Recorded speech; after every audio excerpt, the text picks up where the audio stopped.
Hi guys, welcome back to our channel reveal GK. तो ये हमारी मैथ्स और रीजनिंग के पीवाई क्यू की सीरीज की एक नेक्स्ट वीडियो है। इसमें हम जो 2019 के पेपर में मैथ्स और रीजनिंग के क्वेश्चन आए थे वो हम सॉल्व करेंगे। इससे पहले हम जो 2023 से लेके 2020 तक के सारे पेपर के जो पीवाई क्यूज है हमने वो सॉल्व करा दिए हैं। उनका जो वीडियो है वो हमारे यूट्यूब चैनल पड़ा हुआ है, आप जाके देख सकते हैं। यहाँ पे 2020 का भी, 2021 का भी है, 22 का भी, 23 का भी है। और इसके बाद हम जो अलग अलग डिफरेंट टॉपिक्स हैं उनके उन पर अलग से वीडियो लेकर आएंगे। और साथ में हमारी एक अलग से जो सीरीज चल रही है वो है साइंस की पीवाई की, मतलब साइंस की एनसीईआरटी की। और हमने पहले इकोनॉमिक्स की जो 9th क्लास की एनसीईआरटी वो भी कराई है। तो हम अलग अलग सीरीज एक साथ लेके चल रहे हैं ताकि आप सभी की जो अलग अलग सब्जेक्ट्स हैं, चाहे जीके के जितने भी हो, चाहे मैथ्स हो, तो ये आप सभी का पूरी तरीके से प्रिपेयर हो जाए। तो चलिए फिर हम शुरू करते हैं इस वीडियो में 2019 के क्वेश्चंस। तो फर्स्ट क्वेश्चन है, if a circle and a square have the same perimeter then. तो सिंपली यहाँ पे ये बोला है, मान लो आपका एक स्क्वायर है, इसकी साइड है ए, और आपका एक सर्कल है जो इसका पूरा सरकमफेरेंस है, ये होता है आपका 2 पाई आर। और यहाँ पे बोला है जो इस स्क्वायर का पेरीमीटर और सर्कल का सरकमफेरेंस वो दोनों इक्वल है।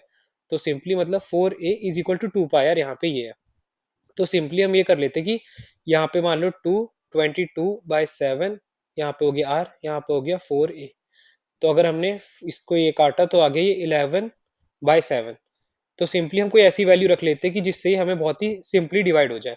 तो हमने मान लो ए को रख दिया 11, तो आर की वैल्यू हमारी हो जाएगी 7। तो यहाँ पे जो पेरीमीटर है स्क्वायर का वो हो जाएगा 44, और जो पेरीमीटर और जो मतलब सरकमफेरेंस सर्कल का वो भी हो जाएगा 44। तो अब यहाँ पे इन्होंने बोला है कि जो एरिया है इन दोनों का, उसका रेशियो, मतलब उसका रेशियो और रिलेशन क्या है। तो सिंपली हम देखेंगे जो इसका क्या हालत एरिया हो जाएगा वो हो जाएगा 11 का स्क्वायर, तो सिंपली 121। और जो हमारा सर्कल है उसका जो एरिया हो जाएगा वो हो जाएगा अपना पाई, पाई मतलब 22/7, आर है अपना 7, और ये 7। तो 7 7 कट गया, 22 × 7, 22 × 7 मतलब 154। तो इससे आपको पता चल गया कि जो एरिया सर्कल का है वो बड़ा होता है अगर दोनों के पेरीमीटर या दोनों का मतलब सर्कमफेरेंस सेम हो। तो आपका ऑप्शन हो जाएगा the area of circle is greater than the area of the square. तो option B is the right answer.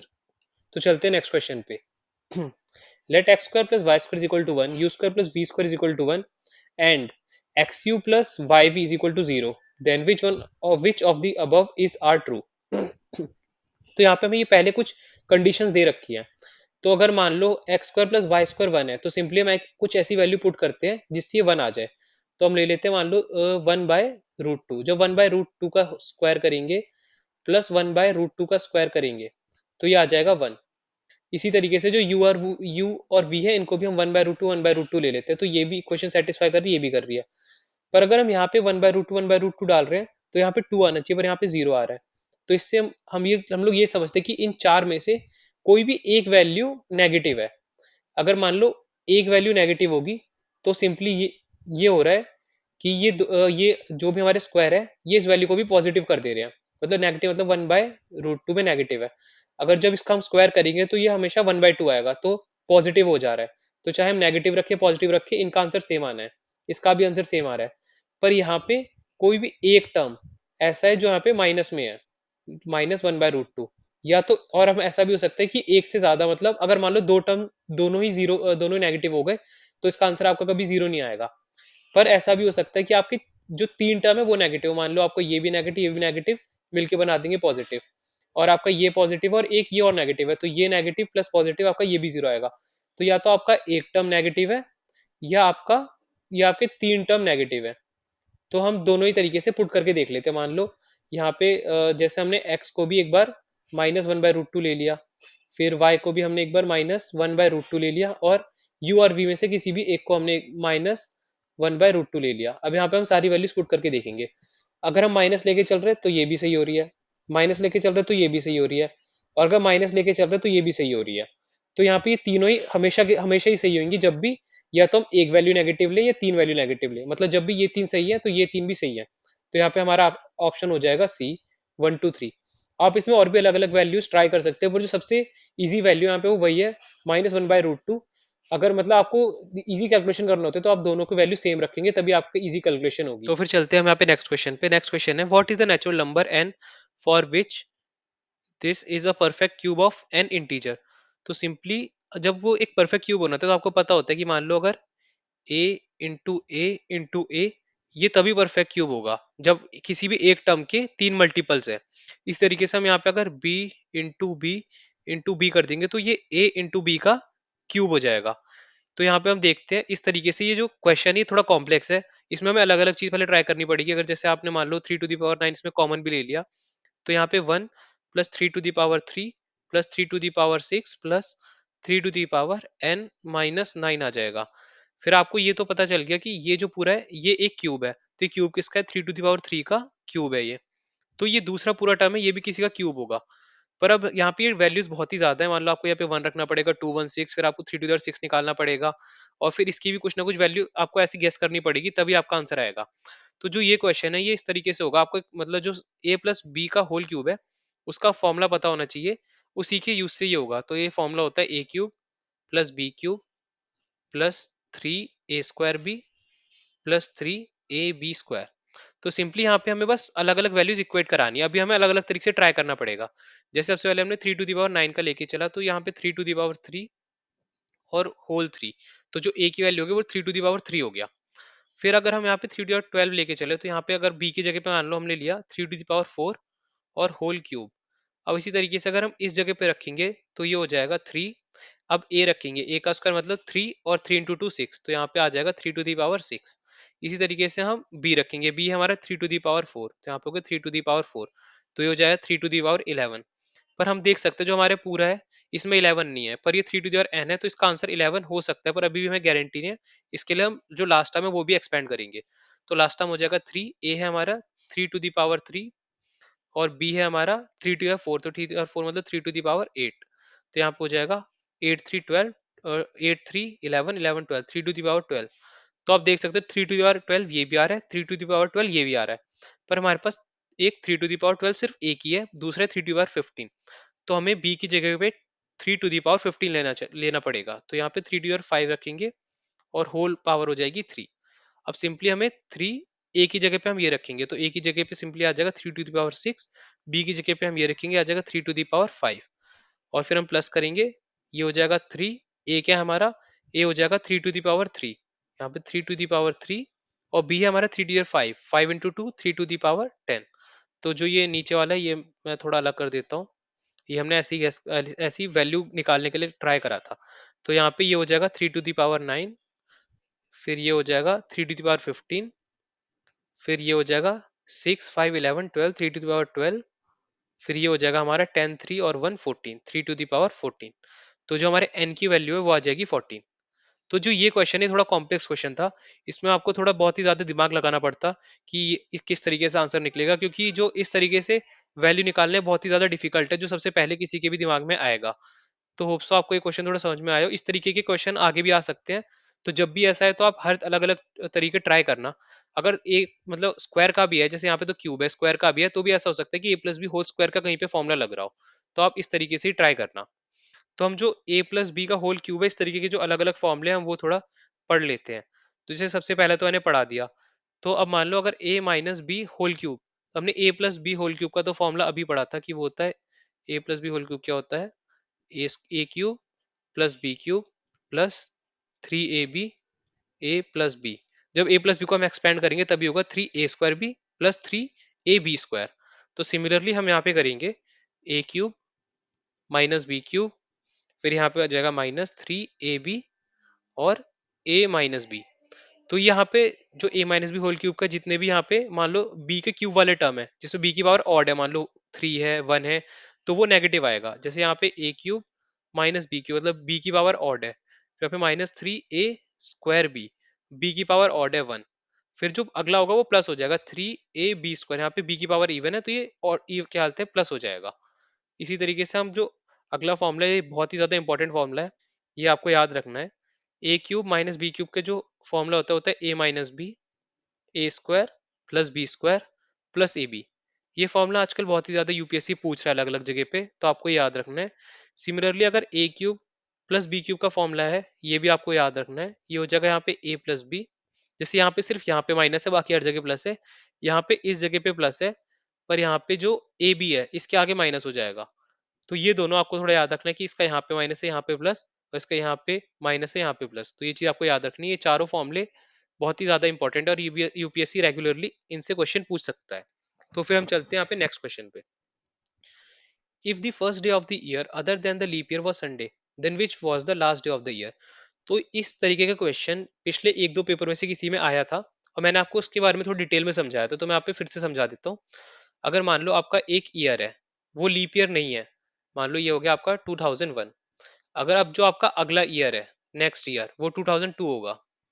तो अगर मान लो यहाँ पे अगर फर्स्ट डे मंडे है, तो यहाँ पे जो फर्स्ट डे हो जाएगा वो हो जाएगा ट्यूसडे।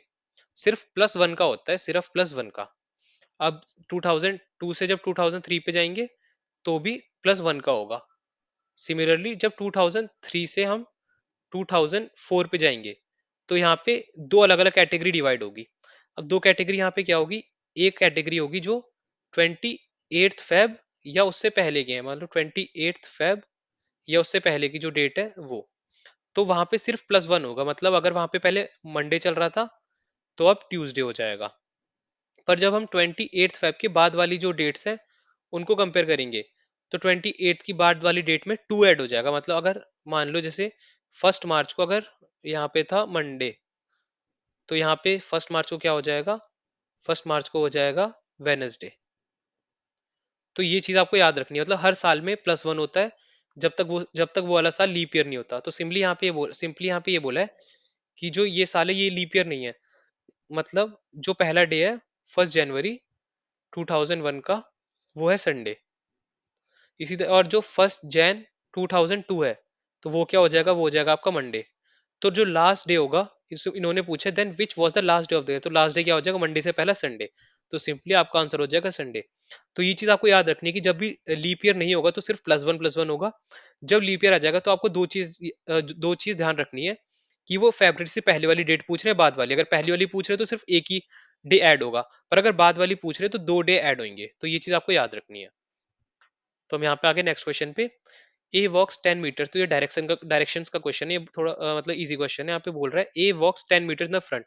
तो हम कोई भी फेस ले लेते हैं, मान लो सबसे पहले हम नॉर्थ की तरफ फेस करके चल रहे हैं क्योंकि यहाँ पे डायरेक्शन का कोई यूज नहीं है। तो यहाँ पे नॉर्थ में चला ये 10 meters, 10 meters in front and 10 meters to the right. फिर इन्होंने बोला उसके बाद ये मुड़ा राइट में, फिर यहाँ पे ये चला 10 मीटर्स। फिर then every time turning to is left. तो अब हर बार ये जितने भी स्टेप ले रहा है उसके बाद ये लेफ्ट मुड़ रहा है, मतलब यहाँ पे पहले वो लेफ्ट मुड़ा, सबसे पहले लेफ्ट मुड़ा तो लेफ्ट कितना चला, सबसे पहले चला 5 मीटर। फिर दोबारा से उसने लेफ्ट टर्न लिया, अब लेफ्ट टर्न के बाद ये कितना चला 15। फिर उसके बाद दोबारा से उसने लेफ्ट लिया, फिर वो दोबारा चला 15। तो सिंपली यहाँ पे ये हो रहा है, अब हमें ये बताना है, देखो ये दोनों तो इक्वल डिस्टेंस हो गए, ये भी 15 है, 10 + 5 ये भी। अब यहाँ पे ये 15 चला और इधर 10 चला था, तो जो ये वाला डिस्टेंस है ये 5। तो इन्होंने ये पूछा how far is he from the starting point. तो स्टार्टिंग पॉइंट था हमारा ये, एंडिंग पॉइंट है हमारा ये। तो ए से बीच के जो गैप है वो है 5 मीटर्स, तो हमारा आंसर हो गया 5। तो आगे next question. There are 5 friends, तो यहाँ पे सचिन, कुणाल, मोहित और अमित और सोहन है। तो सबसे पहले जो इक्वेशन बनेगी, ये पहली कंडीशन दे रखी है, वो है Sachin is shorter than Kunal. तो सबसे पहले हम ले लेते हैं सचिन शॉर्टर देन कुणाल। तो सबसे पहले यहाँ पे हो गया Kunal is taller than Sachin. फिर जो हमारी दूसरी कंडीशन है, बट टॉलर देन सोहन। तो जो सचिन है वो कुणाल से तो छोटा है पर सोहन से टॉल है, तो यहाँ पे हमने रख दिया सोहन। मोहित इज द टॉलेस्ट, तो सबसे पहले आ गया हमारा मोहित। मोहित की हाइट सबसे बड़ी है यहाँ पे। Amit is little shorter than Kunal, Kunal से वो थोड़ा सा छोटा है। And little taller than Sachin, मतलब जो हमारा अमित है वो कुणाल और सचिन के बीच में आ रहा है, यहाँ इस तरीके से। फिर उन्हें आखिरी पूछा है if they stand in the order of increasing height. Increasing height मतलब सबसे पहले होगा सोहन, उसके बाद होगा यहाँ पे सचिन, उसके बाद होगा अमित, उसके बाद होगा कुणाल और उसके बाद होगा Mohit. Who will be the third, तो थर्ड अमित होगा। चाहे अब इसमें ये था चाहे डिसेंडिंग में खड़ी करो चाहे असेंडिंग में, अमित हमेशा जो मिडिल में ही आएगा। तो आपका आंसर हो जाएगा अमित। तो चलते हैं नेक्स्ट क्वेश्चन पे। If M is brother of N, B is brother of N, and M is brother of D, then which one of the following statement is definitely true? तो यहाँ पे मैंने पहले ही बताया था ये किस तरीके से आप बना सकते हो डायग्राम। तो सबसे पहले हम ये लेते हैं कि जो एक तरीके से हम डिफाइन करते हैं स्क्वायर, स्क्वायर हम यूज कर सकते हैं मेल को डिफाइन करने के लिए। सिमिलरली हम सर्कल यूज करते हैं, सर्कल यूज करेंगे हम फीमेल को डिफाइन करने के लिए। अब उसके बाद हम दो तरीके से एरोज करते हैं, एक तो मान लो ऊपर से नीचे, तो ये तो सिंपली जनरेशन चेंज हो रहा है, ये सिंपली समझ में आ जाएगा कि जो भी नीचे होगा वो या ऊपर वाले का सन या फिर डॉटर में से कोई होगा। फिर सिंपली अगर इक्वल लेवल का मान लो ब्रदर सिस्टर है, तो हम ये सिर्फ सिंपल एक लाइन यूज कर सकते हैं सिबलिंग्स को दिखाने के लिए। और अगर मान लो कोई मैरिड है, मैरिड कपल, तो उसको हम दिखाने के लिए ऐसे डबल साइडेड एरोज यूज कर सकते हैं मैरिड के लिए। तो सिंपली अब जो ये क्वेश्चन है इनका हम एक डायग्राम बनाएंगे। सबसे पहले बोला है M is brother of N. तो एम ब्रदर है, ब्रदर मतलब हम स्क्वायर यूज करेंगे। तो M is brother of N. पर यहाँ पे अभी एन का कोई भी हमें जेंडर डिफाइन नहीं कर रखा है, एन मेल भी हो सकता है फीमेल भी हो सकता है। फिर उन्होंने बोला है B is brother of N. B भी एन का भाई है, तो मतलब बी भी मेल है। फिर उन्होंने बोला है M is brother of D. M D का भी भाई है, मतलब डी भी है। पर डी का भी अभी मेल, मतलब मेल है फीमेल है, ये डिफाइन नहीं है। Then which one of the following statement is definitely true. तो इनमें से कोई एक ही ट्रू होगी स्टेटमेंट। सबसे पहले बोला N is brother of B. क्या एन ब्रदर है बी का? हमारे पास कोई गारंटी नहीं है, ये ब्रदर भी हो सकता है सिस्टर भी। फिर N is brother of M. अभी भी हमें कोई गारंटी नहीं कि ये ब्रदर ही है, सिस्टर भी हो सकते हैं। फिर N is brother of D. अभी भी एन के बारे में बात हो, जब तक एन का जेंडर क्लियर नहीं हम नहीं लगा सकते। तो आखिरी ऑप्शन है M is brother of B. तो एम की हमें गारंटी है कि एम मेल है, मतलब भाई होगा। और यहाँ पे जब एम एन का भाई है और बी भी एन का भाई है, तो एम और बी आपस में भाई है। तो यहाँ पे आपका आंसर हो जाएगा डी। तो इस तरीके से आपको ये चीज डायग्राम बनाने में इजी रहेगा अगर आप ये सारी चीजें यूज करेंगे तो फिर हम चलते हैं नेक्स्ट क्वेश्चन पे। In a certain language gamble is coded as F B L C K F. How is flower coded in this language? तो सिंपली यहाँ पे हो क्या रहा है, जी से एफ हो जा रहा है -1, ए से बी हो जा रहा है +1, एल से एम हो जा रहा है -1, सी से फिर बी से सी हो जा रहा है +1। तो इस तरीके से ये कंडीशन चलती जा रही है। तो एफ से -1 मतलब हो जाएगा हमारा ई। फिर एल का A B C D F G H I J K L M. फिर ओ से एक पहले हो जाएगा एम एन एन। तो ई एम एन, तो इन दोनों से कोई भी आंसर हो सकता है, पर अगले से हमें क्लियर हो जाएगा। तो यहाँ पे -1 +1 -1 +1, तो डब्ल्यू के बाद क्या आता है? X. A B C D F G, तो आंसर हो जाएगा आपका सी। तो फिर हम चलते हैं नेक्स्ट क्वेश्चन पे। The next term of the series B C X Y, ये तो हमें बस सिंपली कंडीशन देखना है। बी होता है हमारा सेकंड और सी होता है थर्ड। तो यहाँ पे हो क्या रहा है, 2 3, फिर 4 गायब है।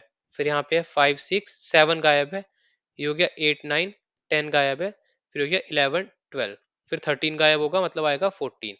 तो 14 क्या होता है हमारा? M N O. तो एम हो जाता एन हो जाता है हमारा 14। तो इन दोनों में से कोई एक ऑप्शन होगा। अब फिर हम आगे वाली कंडीशन देखते हैं। वाई एक्स, मतलब वाई हो गया हमारा 25, ये हो गया 24। सिमिलरली ये हो जाएगा आपका 22 21। ये हो जाएगा आपका 19 और ये 18। फिर ये हो जाएगा आपका 16 15। तो आएगा क्या क्या यहाँ पे आएगा आपका 13 और 12। तो नहीं, 13 और 12। तो 13 और 12 क्या होता है आपका? आपका आना है, मतलब जो लेफ्ट साइड वाला डिजिट है वो बाद में आना चाहिए। तो आपका बाद में कौन सा आता है? A B C D E F G H I J K L M.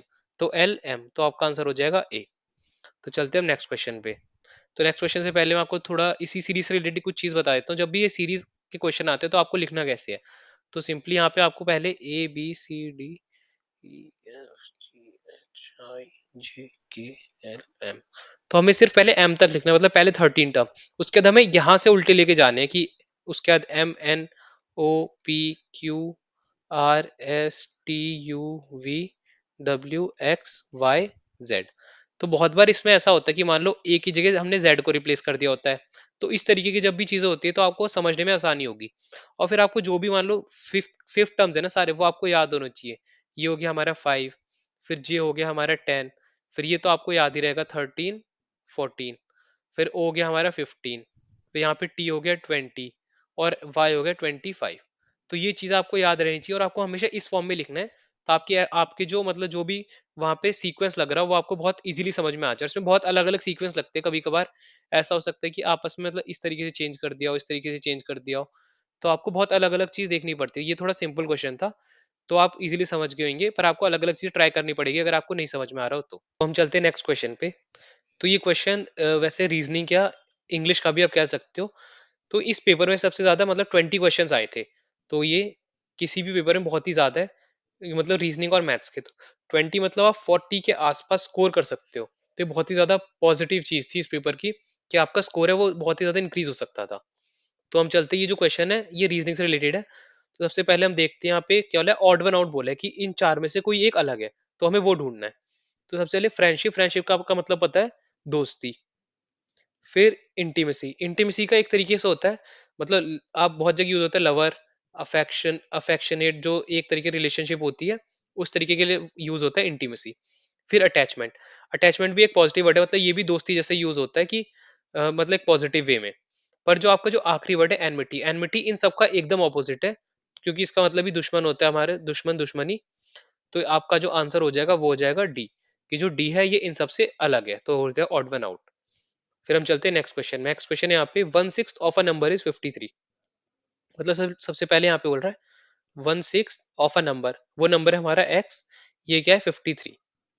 तो सिंपली हम x की वैल्यू हमारी यहाँ हो जाएगी 53 इंटू सिक्स, तो ये हो जाएगा अपना सिक्स थ्री जा 18, 8 ऊपर 1 कैरी, 6 फाइव 30, 31। x की वैल्यू होगी हमारी 318।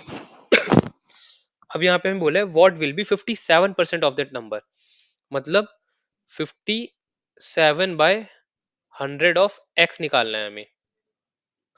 तो सिंपली x की वैल्यू हमारे पास क्या है, x की वैल्यू है 318। तो सिंपली हम यहाँ पे करेंगे 318 इंटू 57 डिवाइडेड बाय 100। तो यहाँ पे मान लो अगर आपने करा 318 इंटू 57, तो 8 7 से 56, 6 ऊपर 5 कैरी, तो यहाँ पे सारे तीन ऑप्शन में 6 है, तो ये अभी नहीं कर सकते। फिर 7 7, 7 और 5 2, 2 ऊपर 1 कैरी हो गया, 7 3 से 21, 22। फिर यहाँ पे 8 5 जा 40, 0 ऊपर 4 कैरी, 5 1 जा 5, यहाँ पे हो गया 9, 5 3 जा 15। तो ये हो गया यहाँ पे 6 2। तो आपको ऐसे आपका आंसर यहीं से मैच हो गया। फिर यहाँ पे आप देख लेते हैं 1, ये हो गया 1 8, और कितना था अपॉन में 100, तो अपॉन में 100 पर 2, 181.26। तो आपका आंसर हो जाएगा सी 181.26। तो यहाँ पे सिंपली बस ये एक परसेंटेज का क्वेश्चन था सिंपल, इसमें ये दे रखा था one six of a number is 53, मतलब जो x है, मान लो एक नंबर है उसका जो 1/6 है वो 53 के बराबर है, तो हमें 57% निकालना है, मतलब 57/100 ऑफ x निकालना है। तो हम इस तरीके से निकाल लेंगे। आपको आई होप आपको समझ में आ गया होगा। तो हम चलते हैं नेक्स्ट क्वेश्चन पे। If the numerator of a fraction is increase by 200% and the denominator is increase by 300%, the resultant fraction is 9/17। तो सिंपली यहाँ पे 200% का मतलब क्या है, 200% इंक्रीज हो रहा है, तो मतलब मान लो अगर पहले 100 था तो अब 200 हो जा रहा है। नहीं, 200 नहीं हो रहा, ये 200 बढ़ जा रहा है, मतलब 200 तो बढ़ ही रहा है, प्लस जो अपना पुराना वाला 100 था वो भी हो जा रहा है, मतलब अब हो जा रहा है ये इंटू 3 टाइम्स, 300। सिमिलरली जो हमारा डिनोमिनेटर है वो इंक्रीज हो रहा है 300 से। तो अगर मान लो पहले डिनोमिनेटर भी 100 था, तो अब वो 300 बढ़ जा रहा है, मतलब इंटू 4 हो जा रहा है, तो वो हो जा रहा है आपका 400। तो अब सिंपली हम लेके चलते, मान लो हमारा न्यूमरेटर है x, डिनोमिनेटर है y। तो ये क्या बोल रहे हैं, जो न्यूमरेटर हो जा रहा है वो 200 टाइम्स बढ़ जा रहा है, मतलब हो जा रहा है थ्री थ्री टाइम्स, तो हो गया 3 टाइम्स। अब जो हमारा डिनोमिनेटर है वो 300 टाइम्स बढ़ जा रहा है, मतलब हो जा रहा है 4 टाइम्स, इज इक्वल टू 9/17। तो what was the original fraction, तो हमें x और y निकालना है, तो सिंपली 3 के टेबल में 1 3 जा 4 3 जा 12/17। तो हमारा आंसर हो गया सी 12/17। तो यहाँ पे जब भी गिवन होता है इंक्रीज बाय 200%, मतलब जो हमारे पास पहले वैल्यू वैल्यू है x, x plus 200% of x, मतलब यहाँ पे हो जाएगा सिंपली 3x। इस तरीके से आपको याद रखना है कि जब भी इस तरीके से कोई वैल्यू बढ़ाते हैं तो जो पुरानी वैल्यू वो भी हमेशा ऐड होती है। तो आपका आंसर यहाँ पे 12/17। तो यहाँ पे next question, in a test consisting of 150 questions Neha answered 40% of the first 90 questions correctly. तो यहाँ पे देख सकते हो टोटल क्वेश्चंस थे 150। अब नेहा ने 40% क्वेश्चन करे, 40% of the first 90, 40% of 90 question. तो अब पहले उसने 90 कर लिए, बाद में कितने बचे, 60 बचे। तो सिंपली यहाँ पे 40% करें करेक्ट, तो 40% कितना हो जाएगा 90 का, 36। अब what percent of the 60 questions, जो 60 क्वेश्चन यहाँ पे बचे हैं, does she need to answer correctly for her score in the entire test to be 60। तो अब मान लो इसने पहले 36 क्वेश्चन कर लिए, अब उसे कितने क्वेश्चन करेक्ट करने की जो ओवरऑल है वो 60% है, मतलब 150 का 60% है, 150 का 60% ऐसे हम निकाल सकते हैं। तो सिंपली ये आंसर आ जाएगा आपका 90। तो मतलब हमें 90 स्कोर करना है। अब पहले थे उसके 36, तो हम सिंपली क्या करेंगे, 90 माइनस 36 54, तो उसे 54 क्वेश्चंस और सही करने होंगे। फिर उसने यहाँ पे क्या बोला, व्हाट परसेंट ऑफ, तो ये 54 क्वेश्चन सही कर रहे हैं, तो 54 60 का कितना परसेंट है, तो ये सिंपली यहाँ पे आ जाएगा आपका 90%। ये हो जाएगा, ये कट जाएगा 9 जा, और ये हो जाएगा 90%। तो आपका आंसर हो जाएगा डी 90%। ये क्वेश्चन इतना डिफिकल्ट नहीं था, बस चीजें इसमें थोड़ी घुमा रहे थे बार बार कि पहले परसेंटेज से हम जा रहे हैं, फिर वापस न्यूमेरिकल में मतलब फ्रैक्शन में, फिर फ्रैक्शन को सब्ट्रैक्ट कर रहे हैं, फिर फ्रैक्शन से जा रहे हैं परसेंटेज में। पर ये क्वेश्चन इजी था, आप कर सकते हैं, आप आई होप आपको समझ में आ गया होगा। By selling an article for 2700, a man loses 10%. If he sells it for 3600, his gain percentage। तो सिंपली ये बोला है, मान लो एक आर्टिकल बिक रहा है एक्स परसेंट पे, मतलब एक्स प्राइस पे। तो जो ओनर है, जो मतलब सेलर है, उसे 10% का लॉस हो रहा है। जब इस तरीके का क्वेश्चन होता है तो इसका मतलब ये होता है, जो हमारा सेलिंग प्राइस है वो हो रहा है 90/100 ऑफ कॉस्ट प्राइस। जो हमारा सेलिंग प्राइस है वो 90/100 ऑफ कॉस्ट प्राइस है। तो यहाँ पे सिंपली ये बोला है, जो हमारा मतलब सेलिंग प्राइस है वो कितना है 2700। तो यहाँ पे 2700, फिर हम इसको 100 को इधर ले जाएंगे और 90 को नीचे लाएंगे, तो 9 की टेबल में सिंपली ये कट गया 3 जा, और एक जीरो कट गया, तो ये हो जाएगा 3000। मतलब जो इसका मतलब जो होना था यहाँ पे कॉस्ट प्राइस वो था 3000। अब इन्होंने बोला if he sells it for 3600, his gain percentage. अब मान लो उसका कॉस्ट प्राइस था 300, पर वो बेच रहा है 3600 में। तो उसका जो क्या हालत है, प्रॉफिट परसेंटेज होगा वो कितना हो जाएगा, 3600 माइनस 3000 अपॉन 3000। तो सिंपली ये हो जाएगा 600/3000। ये दो ये कट गए, यहाँ पे आ जाएगा आपका 1/5। तो आपका आंसर हो जाएगा सिंपली 20। तो चलते हैं नेक्स्ट क्वेश्चन पे। तो नेक्स्ट है, the least integer when multiplied by 2940 becomes a perfect square is. तो वैसे मैंने बताया था आपको परफेक्ट क्यूब कब होता है, उसी तरीके से परफेक्ट स्क्वायर कब होता है। परफेक्ट स्क्वायर होगा जब आपका एक मल्टीपल कम से कम, मतलब कोई भी एक टर्म हो वो दो बार आए। जैसे ए इंटू बी है, तो ये आपका कोई भी चांस नहीं है कि ये आपका जब ए और बी अलग अलग हो तो ये आपका परफेक्ट स्क्वायर हो। अगर आप मतलब बस टू को छोड़ दो, 1 इंटू 2 उस तरीके से। पर ये होता है हमारा, जैसे हो जाएगा अगर जब दो ए आ जाए और दो भी हो जाए, तो अभी आपका 100% परफेक्ट स्क्वायर है।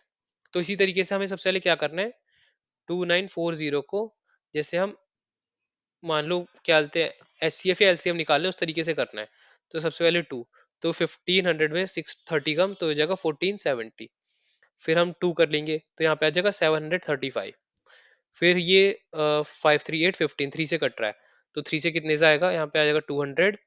सी फिर 60 13 4 155 245। फिर ये हो जाएगा फाइव से, फाइव से कितने जा रहा है, फोर। फिर यहाँ पे हो गया 49, तो यहाँ पे हो गया 7 और 7। तो सिंपली यहाँ पे हो क्या रहा है, 2 into 2 into 3 into 5 into 7 into 7। तो सिंपली अब हमें पेयर्स बनाने हैं, तो यहाँ पे 2 का पेयर बन गया और 7 का पेयर बन गया। पर ना 3 का पेयर है ना 5 का पेयर है, तो हमें एक 3 लाना पड़ेगा, एक 5 लाना पड़ेगा, तो ये क्या हो जाएगा 15। तो सिंपली हमें ये पूछे किस नंबर से मल्टीप्लाई करें, तो मल्टीप्लाई करेंगे हम 15 से, तो आंसर हो जाएगा आपका भी 15। तो चलते हैं नेक्स्ट क्वेश्चन पे। तो नेक्स्ट क्वेश्चन से पहले फिर से मैं आपको कुछ जो हमेशा की तरह टिप्स देता हूँ वो दे देता हूँ। तो इस बार हम देते हैं सेट थ्योरी से रिलेटेड। तो सेट थ्योरी में बहुत बार ऐसा होता है कि सिर्फ अगर आपकी दो ही चीजें पूछी गई हो, तो ये आपके हो जाता है कॉमन एरिया। ये हो जाता है आपका पूरा जो ये सर्कल है, ये हो जाता है आपका एन ए, और ये पूरा सर्कल है ये हो जाता है एन बी। तो बहुत बार जब आपको इंटरसेक्शन गिवन होगा, तो अगर मान लो ए यूनियन बी निकालने का बोला है, ए यूनियन बी मतलब इसका ये प्लस ये, तो इसकी वैल्यू सिंपली क्या हो जाती है, n A plus n B minus n A intersection B. तो हम ये क्यों कर रहे हैं, इसका मतलब सिंपली ये है, एन ए मतलब ये पूरा आ गया, इस ये पूरा मतलब ये एक बार काउंट हो चुका है। अब जब एन बी कर रहे हैं तो हम ये वाला भी पूरा काउंट कर रहे हैं, मतलब ये दो बार काउंट हो रहा है, ये हो रहा है दो बार काउंट, तो हम एक बार इसको माइनस करेंगे, इसलिए हम ए इंटरसेक्शन भी इसे एक बार माइनस कर लेते हैं। तो जो हमारा ए यूनियन मतलब ये वाला पार्ट, ये वाला पार्ट और ये वाला पार्ट, तो ये हो गया ए यूनियन बी। इसी तरीके से बहुत बार हमारे पास तीन अलग अलग चीजों के भी आ सकते हैं। तो जैसे मान लो अगर एक ये हो गया, दूसरा सर्कल ये हो गया, तीसरा सर्कल ये हो गया, तो जो इसमें फॉर्मूला होगा वो हमारा फॉर्मूला होगा n A union B union C is equal to, मतलब इसमें ये पूरा जिसको मैं शेड कर दे रहा हूँ, इस पूरे की वैल्यू है ये। तो ये होगा सबसे पहले एन ए। एन ए मतलब हमारा क्या हो गया, एन ए हो गया हमारा ये वाला पूरा circle, plus n B. N B हो गया हमारा ये वाला पूरा circle, plus n C. N C हो गया हमारा ये वाला पूरा सर्कल। अब आपको ये पता चल रहा होगा ये वाला एरिया 3 बार ऐड हो गया। बाकी ये वाला एरिया और एक ये वाला एरिया ये 2-2 बार ऐड हो गए। तो सिंपली हम क्या करेंगे, हम ये पूरे एक बार माइनस करेंगे, एक बार ये माइनस करेंगे और एक बार ये माइनस करेंगे। तो यहाँ पे हो जाएगा minus n A intersection B minus n A intersection C minus n A क्या हो गया बी इंटरसेक्शन सी। अब यहाँ पे ये पूरा माइनस हो गया, ये पूरा माइनस हो गया, ये पूरा माइनस हो गया एक एक बार। पर जो ये वाला है ये तीनों बार चला गया, मतलब ये एक बार भी नहीं बचा, तो हम फिर से इसे ऐड करेंगे। ये हो जाएगा n A intersection B intersection C. तो A union B union C का फॉर्मूला ये होता है। ये दोनों फॉर्मूले आप नोट कर लेना, थोड़े इंपॉर्टेंट है, ये बहुत जगह यूजफुल हो सकते हैं। तो चलते हैं नेक्स्ट क्वेश्चन पे। तो ये एक तरीके सीरीज भी नहीं, ये आपका सिंपली रीजनिंग वाला क्वेश्चन है। तो यहाँ पे ये बोला है कि ये एक पूरा टर्म है 5472। तो 5472 से 9 कैसे बना दे रहा है, इस तरीके 6342 से 6 कैसे बना दे रहा है। तो जब भी ऐसा होता है, मान लो जो आपके राइट साइड है ये बहुत ही छोटी वैल्यू है, तो 9 है जैसे यहाँ पे, तो ये बहुत ही ज्यादा छोटी वैल्यू, तो ये 99% में आती है इन सब डिजिट्स को ऐड करके। इन सबको अगर ऐड करेंगे 549 729 99 18 18 मतलब 1 + 8 9, तो आपका आंसर आ गया 9। सिमिलरली यहाँ पे जाएंगे 639 9 और 6 15, तो 50 मतलब 1 + 5 करेंगे 6। उसी तरीके से यहाँ भी अगर हम करेंगे 7 5 12 12 8 20 24, तो 24 2 + 4 6, तो आपका आंसर यहाँ पे क्या हो जाएगा 9 to 11, और 11 और 9 20, तो आपका आंसर हो जाएगा A2। तो चलते हैं नेक्स्ट क्वेश्चन पे। Consider the following series. तो यहाँ पे सीरीज दे रखी है, सबसे पहले मान लो, पहले यहाँ पे अलग से लिख ले रहा हूँ मैं, 1 9 17 33 49 73, इसके बाद का टर्म हमें निकालना है। तो यहाँ पे 8 का गैप, इस जगह पे भी है 8 का गैप, यहाँ पे है 16 का गैप, यहाँ पे भी है 16 का गैप, फिर यहाँ पे कितने का, यहाँ पे 24 का गैप। तो सिंपली आप देख सकते हो लॉजिक चल क्या रहा है, पहले में 8 का गैप, दूसरे में 8 का गैप, फिर उसके बाद 8 into 2 8 into 2 दो बार हो रहा है, फिर अगली बार क्या होगा 8 into 3 दो बार होगा। तो यहाँ पे मतलब 73 + 24 97, तो आपका आंसर हो जाएगा बी 97। तो यहाँ पे नेक्स्ट क्वेश्चन, यहाँ पे find out the missing number from, तो यहाँ पे जो क्वेश्चन मार्क है हमें इसकी वैल्यू ढूंढनी है। तो अब सिंपली इस वाले में या तो कभी कभार ऐसा चल रहा होता है कि क्या हालत है, इस तरफ से लेके यहाँ पे कोई एक सीरीज चल रही होती है। तो यहाँ पे देखते 1 प्लस, यहाँ पे एक तो +1 हो सकता है, फिर *2, ये दो कंडीशन चल रही है अभी। पर जो आगे है ये बहुत ही बड़ी वैल्यू हो जा रही है अचानक से, और फिर उसके बाद फिर से कम हो जा रही है। तो यहाँ पे ये लॉजिक नहीं लगेगा। तो बहुत बार इसमें ये होता है कि सामने सामने कुछ हो रहा होता है, जैसे 1 into 4 2 into 8, तो यहाँ पे जो भी ये होगा ये भी मल्टीपल होगा। मतलब यहाँ पे हो क्या रहा है, सिंपली यहाँ पे 4 टाइम्स मल्टीप्लाई हो रहा है, मतलब 1 into 4 करेंगे, 2 into 4 करेंगे, फिर यहाँ पे 3 into 4 करेंगे। नहीं, पर ये इस तरफ से ऐसे चल रहा था, यहाँ पे 1 into 4 2 into 8 और 12 into 4, तो इस तरफ जाएगा, तो ये हो जाएगा 12 into 4 48। तो आपका आंसर हो जाएगा डी 48। तो यहाँ पे नेक्स्ट क्वेश्चन है, when the digits of two digit number are reverse the number increases by 27। तो सिंपली इस तरह की क्वेश्चन मैंने आपको पहले ही बताया कैसे करना है। यहाँ पे आपको करना है, सबसे पहले मान लो 10x + y, ये होता है आपका एक टू डिजिट नंबर।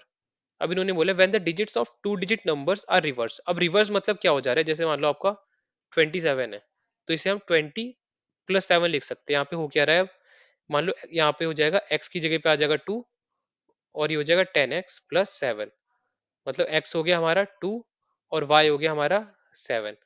तो अब सिमिलरली हम यहाँ पे क्या कर सकते हैं, जब ये टर्म रिवर्स होगा तो रिवर्स होगा, हो जाएगा 72। मतलब अब क्या हो जा रहा है यहाँ पे आपका, ये हो जा रहा है 10 into 7 + 2, तो x की वैल्यू हो जा रही है यहाँ पे 7, y की हो जा रही है 2। तो इसी तरीके से हमें करना है, जब when the digits of two digit numbers are reversed the number increases by 27। तो सिंपली ये बोल रहे हैं जब रिवर्स हो जा रहा है, मतलब 10y + x, और जो पुराना वाला नंबर था ये, इसको हम माइनस कर रहे हैं, तो ये हो जा रहे हैं 27 से इंक्रीज। तो सिंपली यहाँ पे क्या करेंगे, 10y - y हो जाएगा 9y, यहाँ पे हो जाएगा -9x = 27। फिर हो जाएगा 9 9 को कॉमन ले लेंगे, तो y - x हो जा रहा है यहाँ पे 3। तो अब जितने हमारे टर्म्स होंगे, मतलब जितने भी टू डिजिट नंबर होंगे इस इक्वेशन को सेटिस्फाई कर रहे होंगे, वो हमारा एक्स वाई, तो यहाँ पे वो सारे हमारे आंसर होंगे। तो आंसर उन सबका सम पूछे तो उन सबको ऐड करना पड़ेगा। तो सिंपली अब ये टू डिजिट नंबर है, टू डिजिट नंबर मतलब एक्स की वैल्यू जो हमारी मिनिमम हो सकती है वो होगी 1। तो सिंपली हम लेते हैं 1 4। अब 41 हो जाएगा दूसरा, तो 41 माइनस अगर 27 करेंगे, वो 41 माइनस 14 करेंगे तो 27 ही आएगा। इस तरीके से दूसरा टर्म हो जाएगा 25, तीसरा हो जाएगा 36, फिर यहाँ हो जाएगा 47, 58, यहाँ पे 69। तो ये सारे टर्म्स हो जाएंगे हमारे। तो अब इन सबको अगर हम ऐड करेंगे तो यहाँ पे हो जाएगा 9 6 15, 15 22 30 39। 9 ऊपर 3 कैरी, तो वैसे 9 आखिरी में जब आ रहा है तो हमारा आंसर यही होगा, फिर भी हम आगे कर लेते हैं। 6 5 11, 15 15 3 18, 18 और 6 24। तो आंसर हो गया आपका 249 ये। आप होप सो आपको ये क्वेश्चन समझ में आया हो। सिंपली यहाँ पे इसी तरीके से हमें क्वेश्चन करना होता है कि जैसे 27 दे रखा है तो हम उसे अलग अलग पार्ट में डिवाइड कर दे, 20 प्लस 7। फिर इसको हम 10 इंटू एक्स और वाई के फॉर्म में लिख दे, तो एक्स की वैल्यू 2 आ जाएगी, वाई की वैल्यू 7 आ जाएगी। इसी तरीके से हम रिवर्स करेंगे तो एक्स की वैल्यू 7, वाई की वैल्यू 2 हो जाएगी, जैसे 72 रख के इस तरीके से। उसके बाद इन्होंने बोला है जो उन दोनों पहले बोला है when the digits of two digit numbers are reversed. Reverse वाला पहले हो रहा है, उसका जो पुराना नंबर है, पुराने नंबर से जो हम डिफरेंस कर रहे हैं, मतलब 72 माइनस 27 कर रहे हैं, तो कुछ वैल्यू आ रही है इस तरीके से। तो आपको ये आंसर समझ में आ गया होगा। तो फिर हम चलते हैं यहाँ से नेक्स्ट क्वेश्चन पे। तो नेक्स्ट क्वेश्चन यहाँ पे इफ 2 3 4। तो ये भी वही है थोड़ा मतलब लॉजिकल वाला। तो यहाँ पे देखना है कि इन तीनों से हमारा ये बन कैसे रहा है, ये हमें ढूंढना है। तो ये थोड़ा बहुत ही मतलब अच्छा खासा क्वेश्चन है, और इसमें बहुत ही अलग अलग चीज ट्राई करनी पड़ेंगी। जैसे पहले मान लो 3 2 जा 6 प्लस 4 3 जा 12, तो ये तो होगा नहीं। फिर 4 3 जा 12, 12 प्लस 2, तो मान लो ऐसा हो रहा है 4 इंटू 3 12 हो जा रहा है, और इसको हमने प्लस कर दिया। फिर हम आगे देखते हैं, ये हो जाए 6 4 जा 24 प्लस 3, तो ये तो हो नहीं रहा। तो हमें फिर से वापस से स्टार्ट करना पड़ेगा। तो सिंपली ये हो रहा है, मान लो 4 3 जा 12, 4 3 जा मान लो 4 3 जा हो गया यहाँ पे 12। या फिर इसमें हम कुछ बहुत ही अलग चीज हमें ट्राई करनी पड़ेगी। जैसे हो जाएगा 4 2 जा 8, 4 4 2 8 और 6। तो यहाँ पे हम देखते हैं, मान लो ऐसे करते हैं, जैसे 4 2 जा 8 हो गया, फिर 3 2 जा 6 हो गया। फिर हम इसमें कुछ मल्टीप्लाई कर रहे हैं क्योंकि ये हो जाएगा 14। अब यहाँ पे मल्टीप्लाई कर रहे हैं 1। अब 1 कैसे आ सकता है, हमें वो ढूंढना है। या तो इन दोनों को सब्ट्रैक्ट कर रहे हैं, इन दोनों को सब्ट्रैक्ट कर रहे हैं, तो या तो मान लो 3 माइनस 2 कर रहे हैं, या 4 माइनस 3 कर रहे हैं। फिर अब इसी तरीके से हम यहाँ पे देखेंगे। सबसे पहले हमने क्या करा था, 4 2 जा 3 2 जा, तो यहाँ पे करें 4 3 जा 12 प्लस 6 3 जा 18, तो ये हो गया 30। अब 30 अब यहाँ पे मल्टीप्लाई कर रहे हैं 2 से, तो 2 से कैसे करेंगे, इन दोनों का नहीं, अब हम करेंगे इन दोनों का। 6 माइनस 4। तो अब सिमिलरली इस पे इसी तरीके से हम यहाँ पे करेंगे। सबसे पहले हो जाएगा 5 4 जा 20 प्लस 7 4 जा 28। फिर हम यहाँ यहाँ पे किससे मल्टीप्लाई करेंगे, इन दोनों के डिफरेंस से, तो यहाँ पे डिफरेंस हो जाएगा 2। तो ये हो जाएगा 48 इंटू 2। तो यहाँ पे आंसर हो जाएगा आपका 96। तो बहुत ही अच्छे लेवल का क्वेश्चन था ये। आई होप सो आपको ये समझ में आया होगा। इसी तरीके से आपको कुछ अलग अलग चीजें हमेशा ट्राई करती रहनी पड़ेंगी, तभी ये इस तरीके जो क्वेश्चन होते हैं लॉजिकल वाले, ये हो पाते हैं। तो इस पेपर के लिए इतना ही था। इस पेपर में सबसे ज्यादा क्वेश्चन आए थे आज तक के, जो थे पूरे 20 क्वेश्चन मैथ और रीजनिंग से। तो आपको समझ में आ रहा हो कि मैथ्स और रीजनिंग कितनी ज्यादा इंपॉर्टेंट है सीएपीएफ के या किसी भी किसी भी पेपर के लिए। तो इस वीडियो में सिर्फ इतना ही। अगर आपको ये वीडियो अच्छा लगा हो तो लाइक कर देना। अगर आपने अब तक चैनल को सब्सक्राइब नहीं करा तो सब्सक्राइब कर दो, और हमारे टेलीग्राम चैनल का डिस्क्रिप्शन में लिंक है, आप उसे ज्वाइन कर सकते हो। उसमें कंटिन्यूसली प्रैक्टिस करते रहते हैं अलग अलग चीज़ों की, तो वो आपके लिए हेल्पफुल होगा। और हमारी अलग अलग सीरीज चल रही है, जैसे जो भी एनसीईआरटी सीरीज शुरू हुई है साइंस की, वो इसके बाद जो हमारी इकोनॉमिक्स की सीरीज पहले हो चुकी थी, वो आपने अगर अब तक नहीं देखी है तो देख सकते हैं। और इस पेपर के बाद हम ट्राई करेंगे जो एक इंडिविजुअल टॉपिक्स है उससे रिलेटेड मैथ्स के आपके वीडियोस कंटिन्यूसली लाते रहे, ताकि ताकि आपकी प्रैक्टिस कंटिन्यूसली होती रहे, और जब एग्जाम आए तो आपको बिल्कुल भी हेक्टिक फील ना हो। तो तब तक के लिए बाय, जय हिंद, और मिलते हैं फिर आपसे नेक्स्ट वीडियो में।